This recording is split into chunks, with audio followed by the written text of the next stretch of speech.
So guys, what's going on? So this Sunday, Manchester United head to the Goodison to take on Everton, a team which has just been struck by a 10-point deduction due to some financial issues and stuff going on behind the scenes. So they've been hit with a 10-point deduction, making them sit in second to last place, I think. It's crazy how that 10-point deduction didn't put them last. So the game on Sunday is going to be a tough one because Everton are going to be up for it. They really are. The fans are going to be up for it, and the players are as well, because they're going to have something to say about it. The fans are as well. So it's going to be a tense atmosphere. It's going to be a difficult game. This season we've not been the best, but for Manchester United, So guys, what's going on? Welcome back to the channel. So Manchester United returned back from the international break in an away game, taking on Everton this Sunday at the Goodison, a team which have just been struck by a 10-point deduction due to stuff going on behind the scenes, financial issues, etc. It's crazy to me. I don't think it's fair,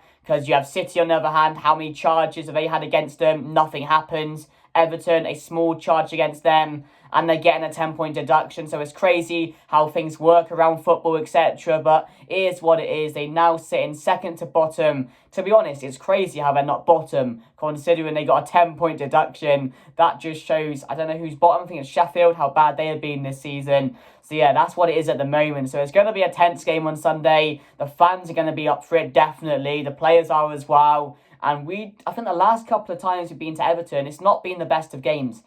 We haven't really been comfortable there. So it's going to be a tough game. But what I found crazy is the last game before the international break, I think it was the 1-0 win against Luton. I went into that game thinking everything was bad. Like the table position, how bad we were playing football actually on the pitch, because we're still playing terribly at the moment. We're not where we want to be. But if you look at it from the outside, I think we're only 3 or 4 points away from the top 4.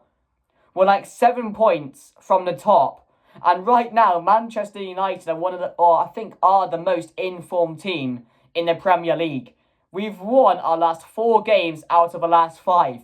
It's crazy. I didn't think we had any chance of being an informed team in this league, considering the teams, the way we are playing and the way we are winning games. Because we're not winning games comfortably. We're just getting away with it. We're getting scrappy 1-0 wins. But from the outside, it doesn't look bad. It does not look bad. And the Ten Hag criticism doesn't really look fair from the outside. Because if I'm Ten Hag, I'm looking at it thinking, I'm where we want to be at this point. It may not have been the start we wanted to the season. We may not have had some good results this season. But we're not far from the top 4.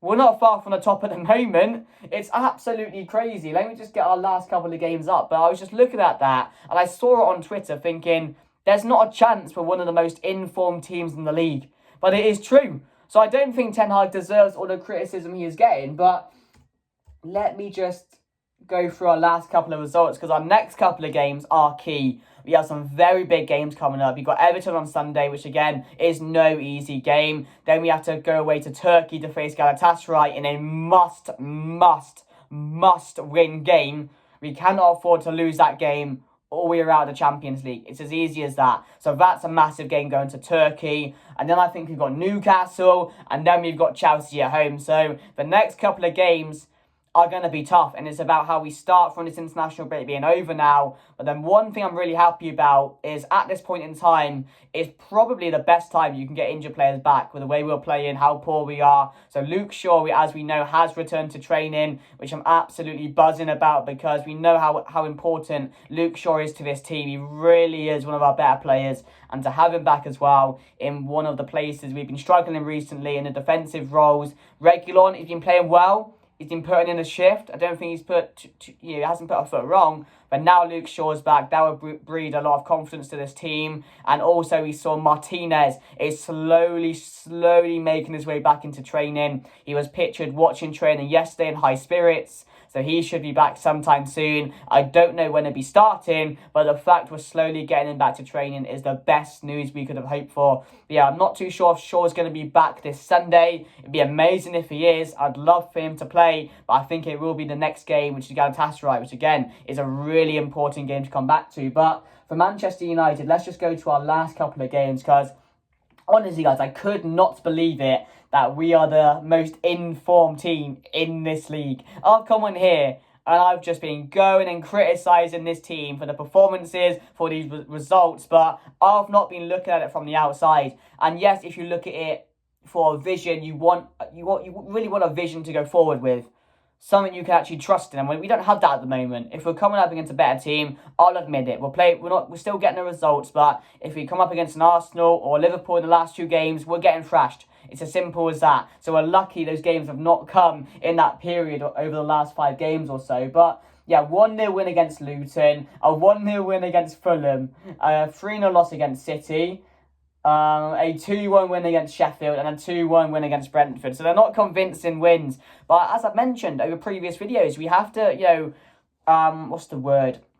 Not criticise. We have to praise these players when they're playing well. And we have to praise these players for getting over the line. Because that's a sign of a good team. Although we've not played well all season, if you're finding a way to get the results, if you're digging down deep and finding those goals, finding those moments to win you those games, they have to get praised for it. Because ultimately, it's a points business. It's a points business. You're there to win the games. You're there to get the points on the board. You're there to make sure you get top 4. And you're there to make sure you win the league. That's, at the end of the day, I don't care if we're battering these teams or getting away with it at the moment. That's how I see it. But the way we're playing, it's the way we have to win at the moment. We have to get away with it. Because we're not playing well. We're not good enough at the moment to beat teams 3 or 4-0. To win games convincingly. And that's just where we are. If it's down to injuries, if it's down to a certain thing, which I don't think is down to, I put it down to a collective at the moment. Some of it is on the manager, because we have talked about the manager making silly decisions with his subs, with his team, like putting Johnny Evans ahead of Varane. But then again, it comes down to the players also, and also what's going on behind the scenes as well. Because the players on the pitch, we don't feel as fans over the last couple of months or so, I don't think they've been putting in 100%. So you can put it on one thing, but ultimately it's as a collective. You can't just blame the manager, you can't just blame the players, because there's obviously a lot of things you can look into on why we are playing so bad, why we are not getting the results we want to. But at the end of the day, if you're looking at it from the outside, we're not in a bad position. We are not in a bad position at all. And yes, if you told me we'd be, would you take being 6th, like 4 points off top 4 at this point? No, I want to be up there a bit more. If you were telling me at the start of the season, if you're asking me, I would have said I want to be 3rd or 4th now. That's where I want to be. But considering how bad we have been, I don't think we're in a bad position at all. And yes, we do have some tough games coming up where we may get found out. And if we do lose 3 or 4-0 to maybe a Chelsea or maybe Newcastle, when you're just looking at it thinking, we didn't learn from the international break or before it, did we? So it's just about continuing now. You've been through that bad phase and you got away with it. You got lucky at points. You're getting the wins, which is a good thing. But we need to see, massive amounts of improvement going forward.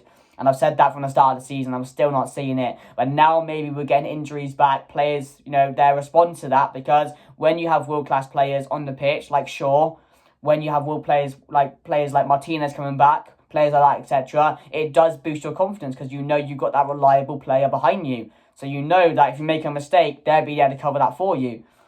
So yeah, those are the results recently, guys. But let me know your thoughts down below going into the game. I will put my team on the screen now. So guys, what's going on? Here's my team going into the game against Everton this Sunday. So Andre Nana in goal. There were some injury concerns regarding Andre Nana over the international break, but apparently it's nothing serious and he should be okay to play Sunday. And the same is with Wan-Bissaka, who should be making a return this Sunday, which is just great news in general, because he's one of our key defenders this season and he's been definitely missed over the last couple of weeks or so. So Wan-Bissaka comes straight back in for me if he's ready. Then Maguire alongside Evans, because at the moment he doesn't want to play Varane.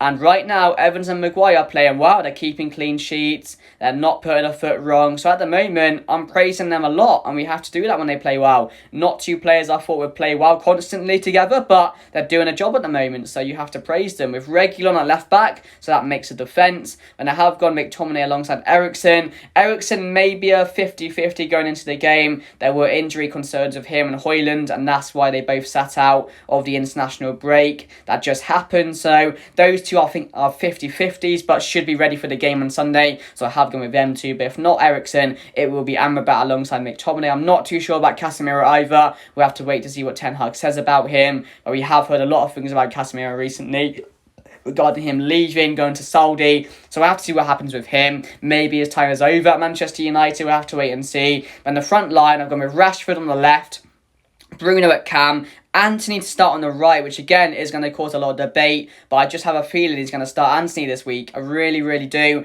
Garnacho should start for me with Rashford on the right, but I just have a feeling Antony will play, and that's why I've got him involved. With Bruno, and of course up top Rasmus Højlund, who may be a 50-50 due to the injury he had. So if the players are injured, we may see a bit of a shake-up in the team, but that's my team going into it if we can field it. So let me know your thoughts down below, and let's get back to the preview. So guys, that's my team going into it. Let me know your thoughts down below for the game on Sunday and what you would like to see. I would love to see Kobbie Mainoo get some game time this Sunday, but I just don't think it's going to happen at the moment. He has been back for a while now. He's been in training, he's been on the bench, and he's not really seen much game time. Maybe that's because he doesn't want to chuck him into this type of team where there's a lot of negative things going around at the moment. Maybe that's something that Ten Hag thought about, maybe not chucking him in at this point. Maybe wait till the injuries are back. Maybe wait until we can field our best team to maybe chuck him in and give him some game time. That might be behind some of his thinking. I'm not too sure. But I would like to see some game time for Kobbie Mainoo this Sunday,